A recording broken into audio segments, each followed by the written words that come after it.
बिस्मिल्लाहिर्रहमानिर्रहीम। नाज़रीन अस्सलाम वालेकुम, मैं हूँ इमरान नसीम। नाज़रीन, प्रोग्राम में एक तो हम बात करेंगे कि क्या बानी तहरीक-ए-इंसाफ़ इमरान खान डील कर रहे हैं?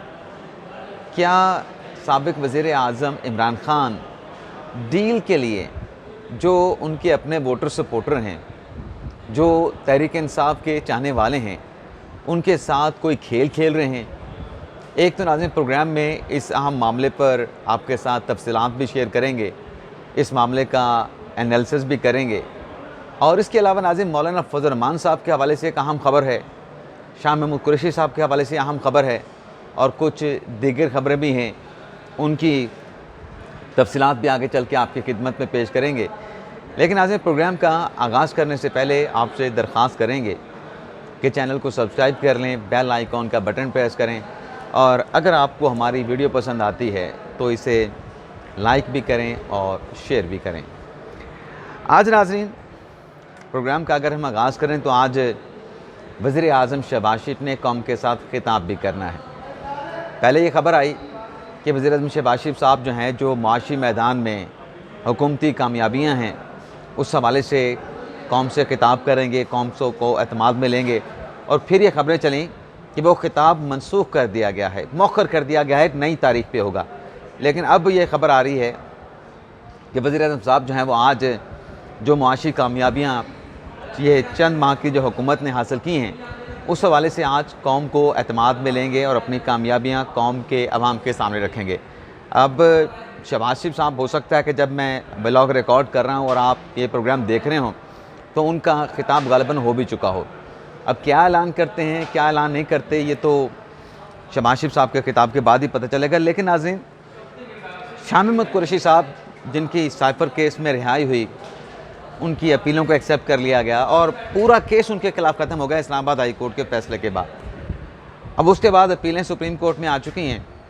उन अपीलों के हवाले से नाज़रीन अगर हम बात करें तो वो जो अपीलें हैं इमरान खान साहब की, शाह महमूद कुरैशी साहब की, कि वो सज़ाएँ कलअदम करार दिया जाए, दोबारा वो सज़ाएँ बहाल की जाएँ, बरीत का फ़ैसला कलअदम करार दिया जाए, तो फ़ौरी तौर पे तो तहरीक-ए-इंसाफ़ की, इमरान खान साहब की, शाह महमूद कुरैशी साहब की कोई ऐसी ख्वाहिश नहीं होगी कि वो ख़ुद सुप्रीम कोर्ट से कहें कि इस केस को जल्दी आप समाअत के लिए लगा दें। हाँ, प्रोसिक्यूशन की हो सकती है, लेकिन प्रोसिक्यूशन की जानिब से फ़िलहाल कोई अर्ली हियरिंग की दरख्वास्त जो है वो सुप्रीम कोर्ट में दायर नहीं की गई। लेकिन नाज़रीन, शाह महमूद कुरैशी साहब जब साइफ़र पर रिहा हुए, साइफ़र केस में अपीलें एक्सेप्ट होने के बाद, तो उनकी एक रिहाई का इम्कान पैदा हो गया। तो फिर 9 मई के केसेस में, मुख्तलिफ़ केसेस में शाह महमूद कुरैशी साहब गिरफ़्तारी डाल दी गई, उनसे तफ्तीश की गई, उन्हें शामिल तफ्तीश किया गया, लाहौर से पुलिस आई। तो फिर वो सारा कुछ करने के बाद जो है वो शाह महमूद कुरैशी साहब का एक तरीके से टेक्निकल जिस्मानी रिमांड भी लिया गया। वो जिस्मानी रिमांड भी अदालत ने कहा कि आप थाने में ही, मतलब हवालात में उनसे तफ्तीश कर लें। अब दोबारा से नाज़रीन, जब शाह महमूद कुरैशी साहब की पुलिस ने उनसे तफ्तीश की इजाज़त मांगी, तो जो ATC अदालत के जज हैं लाहौर के, उन्होंने मज़ीद किसी किस्म का रिमांड देने से इनकार कर दिया। और आज वो जो इस्तदा मुस्तरद की गई प्रोसिक्यूशन की तरफ से कि मज़ीद तफ्तीश की इजाज़त नहीं दी जाएगी, उसका तफसीली फ़ैसला जारी कर दिया गया है। उस तफसीली फ़ैसले में नाज़रीन, शाह महमूद कुरैशी साहब को 14 दिन के लिए जुडिशल कर दिया गया है। ना सिर्फ शाह महमूद कुरैशी साहब को नाज़रीन 14 दिन के लिए जुडिशल किया गया है, बल्कि पुलिस को हुक्म दिया गया है, प्रोसिक्यूशन को हुक्म दिया गया है कि आप जो चालान है वो आप अदालत में दाखिल करें, ताकि इस केस में 9 मई के जो मुल्ज़मान हैं उनके खिलाफ ट्रायल का बाकायदा तौर पे आगाज़ हो सके। एक तो नाज़रीन ये डेवलपमेंट हुई है। इसके अलावा नाज़रीन, मौलाना फज़ल रहमान साहब की अगर हम बात करें तो आप जानते हैं कि पाकिस्तान तहरीक-ए-इंसाफ़ जो भी कन्फ्यूजन पैदा कर रही है मुज़ाकरात के हवाले से, लेकिन ये एक बात उनकी ज़ुबान से आती है कि जो महमूद खान अचकज़ई साहब हैं, जिन्हें तहरीक-ए-इंसाफ़ में जो 8 जमातों का इत्तेहाद बनाया गया है अपोजिशन का, अचकज़ई साहब, तहरीक-ए-इंसाफ़, सुन्नी इत्तेहाद कौंसिल, MWM और बाकी सियासी जमातें, शिरानी ग्रुप की जमीयत उलमा इस्लाम हो गए, तो उसके नाज़रीन 4 बैठकें हो चुकी हैं। इन 4 बैठकों का करने का नाज़रीन मकसद ये है कि ये जो तहरीक है, हुकूमत मुखालिफ जो तहरीक है, ईद के बाद इस तहरीक को रोड शो में तब्दील किया जाए। अब रोड शो में तब्दील करने के लिए जो अचकज़ई साहब हैं, जो अभी बातें चल रही हैं कि एतमाद का इजहार कर दिया इमरान खान साहब ने और असद कैसर साहब को अचकज़ई साहब के पास भेज दिया है कि आपने किसी किस्म की लचकज़ई नहीं करनी, यानी लचक नहीं दिखानी, तो वो मौलाना फजल रहमान साहब के साथ जो है वो ईद के बाद रब्ता करेंगे। अब नाज़रीन, ये जो रब्ता अचकज़ई साहब ने करना है या जो तहरीक को रोड शो में तब्दील करने की कोशिशें जारी हैं कि हम ईद के बाद मौसम ठीक होते ही हुकूमत के ख़िलाफ़ तहरीक या एहतजाजी लॉन्ग मार्च वगैरह शुरू करेंगे, इस पर नाज़रीन अब मौलाना फजल रहमान साहब की जो गुड्डी है वो बड़ी ऊँची जा रही है। क्योंकि आप देखें, एक तरफ अचकज़ई साहब कहते हैं कि उनका जो बयानिया है वो आइन और कानून का बयानिया है, ईद के बाद उनके साथ रब्ता करेंगे, लेकिन वो तो ईद के बाद रब्ता करेंगे। लेकिन उससे पहले नाज़रीन आप ये देखें कि मौलाना फजल रहमान साहब जो हैं, जिन्हें पाकिस्तान तहरीक इंसाफ ने इंगेज भी किया और अभी तक कोई मौलाना फजल रहमान साहब ने तहरीक इंसाफ को जवाब नहीं दिया, क्योंकि मौलाना साहब जो हैं वो इमरान खान साहब की तरफ से गारंटी की तवक्को रख रहे हैं। और साथ में मौलाना फजल रहमान साहब के कुछ तहफ़्फ़ुज़ात भी हैं KP हुकूमत के हवाले से। अब KP हुकूमत के हवाले से मौलाना फजल रहमान साहब के नाज़रीन जो तहफ़्फ़ुज़ात हैं, उसकी वजह यह है कि जो अली मिन गंडापुर साहब हैं उनका ताल्लुक़ भी डेरा इस्माइल ख़ान से है, मौलाना फजल रहमान साहब का ताल्लुक़ डेरा इस्माइल ख़ान से है, जो गवर्नर KP के हैं उनका ताल्लुक़ भी डेरा इस्माइल ख़ान से है। तो वहाँ पे ज़ाहिर सी बात है कि अली मिन गंडापुर साहब मौलाना साहब को किसी किस्म की स्पेस या उनके साथ किसी किस्म की गुंजाइश नहीं रख रहे, तो उस पर भी मौलाना फजल रहमान साहब के तहफ़्फ़ुज़ात हैं। अब पिछले दिनों नाज़रीन जो ख़बरें आ रही हैं कि जो शहबाज शरीफ साहब गए मौलाना फजल रहमान साहब के साथ जाके मुलाकात की, इस मुलाकात में उन्होंने जितने भी सियासी मसाइल हैं उनके हल के लिए कमेटी तश्कील देने की प्रपोज़ल दी। अच्छा, वो गए, शहबाज शरीफ साहब, वज़ीर आज़म साहब जब गए और मुलाकात करके वापस आ गए, उसके अगले रोज़ जो है वो वज़ीर दाखिला मोहसिन नकवी साहब गए और उन्होंने जाके मौलाना फजल रहमान साहब के साथ मुलाकात की। ये जो नाज़रीन ऊपर नीचे दो मुलाकातें हुई हैं, वो ये बताती हैं कि मौलाना फजल रहमान साहब जो हैं वो हॉट केक हैं। वो इस वक्त उनकी जो अहमियत है मौलाना साहब की, वो अचकज़ई साहब से ज़्यादा है। और ये जो नाज़रीन दो मुलाकातें ऊपर नीचे हुई हैं वज़ीर आज़म और वज़ीर दाखिला की, इसके बाद शहर इक़्तिदार में नाज़रीन ये चहमगोइयाँ हो रही हैं। मैं दावा भी नहीं कहूँगा, चहमगोइयाँ हो रही हैं, क्योंकि मैं चहमगोइयों का लफ्ज़ नाज़रीन इसलिए इस्तेमाल कर रहा हूँ कि सियासत में, हमारी पाकिस्तान की सियासत में आप कोई बात हतमी तौर पे कह नहीं सकते, क्योंकि जब इस किस्म का माहौल होता है ना तो वो हर लम्हे चीज़ें चेंज होती हैं। लेकिन ये बातें शहर इक़्तिदार में हो रही हैं कि जो मुलाकातें हुई हैं मौलाना साहब के साथ, PM की, वज़ीर दाखिला की, ये मुलाकातें जल्द रंग लाएंगी। और मौलाना साहब के हवाले से ये कहा जा रहा है, यानी रंग लाने की जो बात की जा रही है कि मौलाना साहब PTA के साथ नहीं जाएंगे, लेकिन जो पोजीशन है मौलाना साहब ने जो अडॉप्ट कर रखी है 8 फरवरी 2024 के इंतखाबात के हवाले से, मौलाना साहब भी अपनी पोजीशन बरकरार रखेंगे। और अगर हुकूमत के साथ कोई मामला तय पाते भी हैं तो इतनी जल्दबाजी में सब कुछ नहीं होगा। एक तो नाज़रीन ये ख़बर हो गई। इसके अलावा नाज़रीन एक और सियासी इत्तेहाद के बनने की बातें हो रही हैं, यानी एक तो ये जो तहरीक की मैंने बात की, दूसरा नाज़रीन महमूद ख़ान साहब जो कि खैबर पख्तूनख्वा के साबिक़ वज़ीर आला हैं, पाकिस्तान तहरीक इंसाफ पार्लियामेंटेरियन के नाम से अलग सियासी जमात में बैठे हैं, अब तो उसके सरबराह हैं, क्योंकि परवेज़ खटक साहब ने तो PTA पार्लियामेंटेरियन को खैरबाद कह दिया है।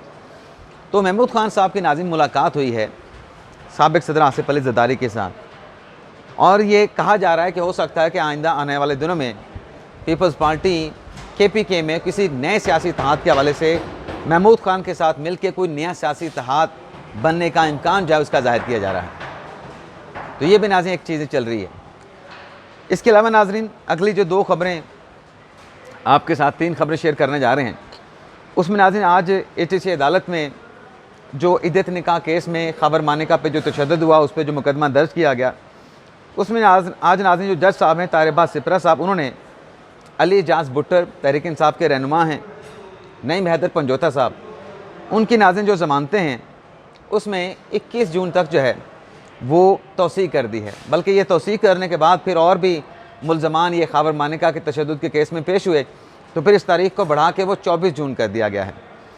इसके अलावा नाज़रीन लाहौर हाई कोर्ट ने 2 अहम चीज़ें हुई हैं। एक तो जो परवेज़ इलाही साहब की ज़मानत का फ़ैसला हाई कोर्ट ने दिया और परवेज़ इलाही साहब की रिहाई हो गई। ये नाज़रीन मैं जो रुक रुक के बोल रहा हूँ उसकी वजह कि ज़बान में दाना निकला हुआ इस साइड पे करके। तो अब ज़मानत मनसूखी के लिए प्रोसिक्यूशन ने लाहौर हाई कोर्ट से रजू किया है। तो परवेज़ इलाही साहब की नाज़रीन जो ज़मानत मनसूखी और दोबारा गिरफ्तारी का मामला है, इसमें नाज़रीन लाहौर हाई कोर्ट ने जस्टिस असद जवेद गुराल साहब को ये मामला दिया है और वो नाज़रीन 20 जून को इन ज़मानत की दरख्वास्तों पर समाअत करेंगे। इसके अलावा नाज़रीन जहाँ ये ज़मानत की मनसूखी की बात हो रही है, तो नीचे जो है, नीचे मेरे दोस्त जा रहे थे, नीचे कह दिया, जो मोनिस इलाही साहब हैं जिनके इंटरपोल से रेड वारंट जारी करवाए गए हैं कि उनके खिलाफ 1 करोड़ रुपए की करप्शन का केस है, ज़िमनी चालान दाखिल कर दिया गया है। तो यहाँ पे ये भी दावा हो रहा है, ये भी कहा जा रहा है कि इंटरपोल के ज़रिए मोनिस इलाही साहब को पाकिस्तान वापस लाया जाएगा। यानी एक तरफ परवेज़ इलाही साहब की ज़मानत मनसूखी की दरख्वास्त समाअत के लिए मुकर्रर है, दूसरी तरफ इंटरपोल का परवेज़ अपना मोनिस इलाही साहब जो कि परवेज़ इलाही के बेटे हैं, उनको पाकिस्तान में वापस लाने की कोशिशें हैं। तो देखते हैं किस में प्रोसिक्यूशन को कामयाबी होती है मोनिस इलाही साहब को पाकिस्तान वापस लाने में। इससे पहले भी पंजाब बैंक स्कैंडल केस में अरबों रुपये का स्कैंडल था, उस वक्त भी इमरान खान साहब कहा करते थे कि ये पंजाब का सबसे बड़ा डाकू है, पंजाब बैंक पे डाका डाला है। तो तब भी मोनिस इलाही साहब पाकिस्तान से बाहर चले गए थे, लेकिन फिर उनको इंटरपोल के ज़रिए पाकिस्तान में लाया गया था। अब देखते हैं कि प्रोसिक्यूशन मोनिस इलाही को वापस लाती है या फिर प्रोसिक्यूशन परवेज़ इलाही साहब की ज़मानत को मनसूख कराती है या मोनिस इलाही को वापस लाती है। इसके अलावा नाज़रीन शहबाज गिल साहब के भाई हैं गुलाम शबीर साहब जो कि लापता हैं, उनकी बाजियाबी के लिए नाज़रीन लाहौर हाई कोर्ट में पटिशन दायर की गई, जिस पर लाहौर हाई कोर्ट के जो जस्टिस हैं अमजद रफ़ीक साहब, उन्होंने ये हुक्म दिया है कि जो एसपी और एसएचओ हैं उनको मुअत्तल करने का हुक्म दे दिया है और साथ में कहा है कि जो मगवी हैं या जो लापता हैं मिसिंग पर्सन गुलाम शबीर, उनको अदालत में पेश किया जाए, उनको बाजियाब करा के पेश किया जाए। वैसे नाज़रीन इस किस्म की जो मिसिंग चीज़ें मतलब पर्सन होते हैं, इसकी कोई गुंजाइश नहीं, लोगों को उठा लेना, अदालतों में पेश ना करना, कानून के दायरे में ना लेके आना, ये बड़ी काबिल मज़म्मत बात है। पुलिस को चाहिए कि अगर आपने किसी को उठाया है या आपको कहा गया, हुक्म दिया गया, तो आप उसको 24 घंटों में अदालत के सामने पेश कर दें। अगर अदालत ने हुक्म दिया है तो तब भी उसके वेयर अबाउट का पता चला के अदालत के सामने उस शख्स को प्रोड्यूस करें। अब आ जाते हैं नाज़रीन जो इमरान खान साहब की डील का मैंने जिक्र किया कि कहा खान साहब जो हैं ये डील की कोशिशें करके अपने वोटर सपोर्टर के साथ कोई धोखा या कोई खेल तो नहीं खेल रहे। अब नाज़रीन वो जो बातें हैं कि खान साहब डील नहीं करेंगे, खान साहब को डील की पेशकश की गई, खान साहब ने डील लेने से इनकार कर दिया। तो नाज़रीन ये जो चीज़ें चल रही हैं डील वाली, मुज़ाकरात वाली, तो खैबर पख्तूनख्वा के नाज़रीन जो वज़ीर इत्तलात हैं बैरिस्टर सैफ साहब, वो ये कहते हैं कि अस्करी हुकाम के साथ तो KP हुकूमत के रवाबित मौजूद हैं, हुकूमती फ़ैसलों के हवाले से एस्टेब्लिशमेंट के साथ, अस्करी हुकाम के साथ हमारा रब्ता रहता है और ये नाज़रीन रब्ते होने भी चाहिए हुकूमती अमूर के हवाले से। लेकिन साथ वो कहते हैं कि हमें इससे हट के अस्करी हुकाम के साथ किसी किस्म के बैकडोर रब्तों की ज़रूरत नहीं और ये हम रब्ते कर भी नहीं रहे। यानी बैरिस्टर साहब कह रहे हैं कि हमने अस्करी हुकाम के साथ या इस्टेब्लिशमेंट के साथ किसी किस्म के पसे पर्दा बैकडोर चैनल से कोई राब्ते हमारे नहीं चल रहे और हमें इसकी ज़रूरत भी नहीं। अब ये नाज़रीन उन्होंने बात की है, आप इस बात को दुरुस्त मानेंगे? दुरुस्त मानेंगे कि किसी के साथ राब्ते नहीं कर रहे? चलें आप माने या ना माने, आप अगली बात सुने कि बैरिस्टर साहब क्या कह रहे हैं। इससे अगले जुमले में नाज़रीन बैरिस्टर साहब ये कह रहे हैं कि बानी PTI मुल्क में इस्तेहकाम लाने वालों से बातचीत करने के ख्वाहिशमंद हैं। अब अमन कायम करना, सिक्योरिटी को देखना, सिक्योरिटी मामलात को देखना, जो टेक्निकल बात बैरिस्टर साहब कर रहे हैं कि इमरान खान साहब मुल्क में इस्तेहकाम लाने वालों के साथ बातचीत करने के ख्वाहिशमंद हैं, ऊपर कह रहे हैं कि हमें ज़रूरत नहीं, हम कर भी नहीं रहे, तो नीचे किसके साथ बातचीत या मुज़ाकरात की ख्वाहिश का इज़हार इमरान खान साहब कर रहे हैं। नाज़रीन ये वहाँ पे तज़ाद मौजूद है, आप देखें तज़ाद मौजूद है। और फिर कहते हैं कि नून लीग और पीपल्स पार्टी के साथ हम मुज़ाकरात नहीं करेंगे, खान साहब ने क्लियर कट कह दिया है। अब ये तो नाज़रीन बैरिस्टर साहब बात कर रहे हैं। अब देखें ना कन्फ्यूजन क्या पैदा की जा रही है, धोखा क्या दिया जा रहा है, अवाम की आंखों में धूल क्या झोंका जा रहा है। बैरिस्टर सैफ साहब जो कह रहे हैं उसके अगेंस्ट बैरिस्टर गौर साहब क्या कह रहे हैं। बैरिस्टर गौर नाज़रीन आपको पता है कि पाकिस्तान तहरीक इंसाफ के चेयरमैन हैं। वो ये कह रहे हैं कि सियासत में कोई दुश्मन नहीं होता, सियासी हरीफ होते हैं। सियासत में कोई दुश्मन नहीं होता, सियासी हरीफ होते हैं। हम तो बातचीत करना चाहते हैं। अब वो कह रहे हैं कि हम बातचीत नहीं करना चाहते नून लीग के साथ, पीपल्स पार्टी के साथ। अब चेयरमैन साहब ये कह रहे हैं कि सियासत में दुश्मन नहीं, सियासी हरीफ होते हैं, हम तो बातचीत करना चाहते हैं। तो किसकी बात मानी जाए? चले नाज़रीन, इनको भी छोड़ दें। ये कन्फ्यूजन क्यों पैदा की जाती है, उस पर आने से पहले नाज़रीन अब उमर अयूब साहब क्या कह रहे हैं। जो घन चक्कर है मुज़ाकरात का, करने नहीं करने, उमर अयूब साहब ने सारी बात ही खोल के रख दी है। ये मुज़ाकरात हम क्यों करना चाहते हैं, ये क्यों हमें करने चाहिए। उमर अयूब साहब कह रहे हैं कि मुज़ाकरात जब भी शुरू हुए, यानी मुज़ाकरात जब भी पाकिस्तान तहरीक इंसाफ ने शुरू किए, तो उसका सबसे पहला मकसद या हमारी जो तरजीह होगी वो बानी तहरीक इंसाफ इमरान खान की रिहाई होगी। तो नाज़रीन आप समझ जाएं, अब ये जो मुज़ाकरात है, ये पाकिस्तान तहरीक इंसाफ मुज़ाकरात ही नहीं करना चाहती। ये दरअसल डील करके खान साहब की रिहाई चाहती है एग्जेक्टिव ऑर्डर के ज़रिए, या फिर एग्जेक्टिव को कहे कि जो प्रोसिक्यूशन है उसको कमज़ोर करवा के। तो क्या ये NRO नहीं होगा? जो उमर अयूब साहब खुद बात कर रहे हैं कि हम तो डट के खड़े हैं, केसेस को फेस करेंगे।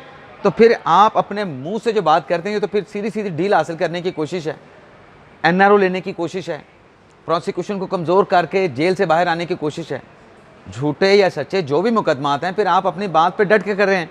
उमर अयूब साहब कह रहे हैं कि पहले इमरान खान साहब को इस तरीके से रिहाई दिलवाएंगे, फिर जो PTI के असीरान हैं उनकी रिहाई दिलवाएंगे। अभी जो नाज़रीन असीरान की मैंने बात की कि PTI के जो बाकी लोग गिरफ़्तार हैं, अब वो खान साहब जो बात कर रहे हैं वो जजेस वाली कि हमारे इतने जजेस हैं, PTI के जजेस हैं, वो जजेस कौन से हैं, उस पर भी हम नेक्स्ट व्लॉग में बड़ी डिटेल के साथ बात करेंगे। और इस पर भी करेंगे नाज़रीन, ये जो कहते हैं कि हमने डील नहीं लेनी, हम डील करना नहीं चाहते, तो कितने लोग पैगामात लेके गए हैं, कौन कौन लेके गए हैं, कहाँ पे ले गए हैं, ये भी हम नेक्स्ट व्लॉग में, कल के व्लॉग में डिटेल के साथ बात करेंगे। लेकिन नाज़रीन ये जो उमर अयूब साहब बात कर रहे हैं कि मुज़ाकरात शुरू हुए तो मकसद या तरजीह जो है इमरान खान साहब की रिहाई होगी, तो इस हवाले से नाज़रीन जो राना सनाउल्लाह साहब हैं, साबिक़ वज़ीर दाखिला, वज़ीर आज़म के मुशीर सियासी अमूर, उनका ये कहना है कि जो भी आपने रिहाई लेनी है PTI ने, या अपना मैंडेट वापस लेना चाहते हैं, तो उसका हल या रास्ता एक ही है कि आप मुज़ाकरात की टेबल पे आएँ। तो यानी राना सनाउल्लाह साहब ने PTI को कहते पहले मुज़ाकरात पे आएँ, फिर रिहाई और जो मैंडेट की वापसी है उस पर बात हो सकती है, लेकिन पहले आपको मुज़ाकरात पे आना होगा और बिला मशरूत मुज़ाकरात करने होंगे। इजाज़त चाहते हैं नाज़रीन, अल्लाह हाफ़िज़।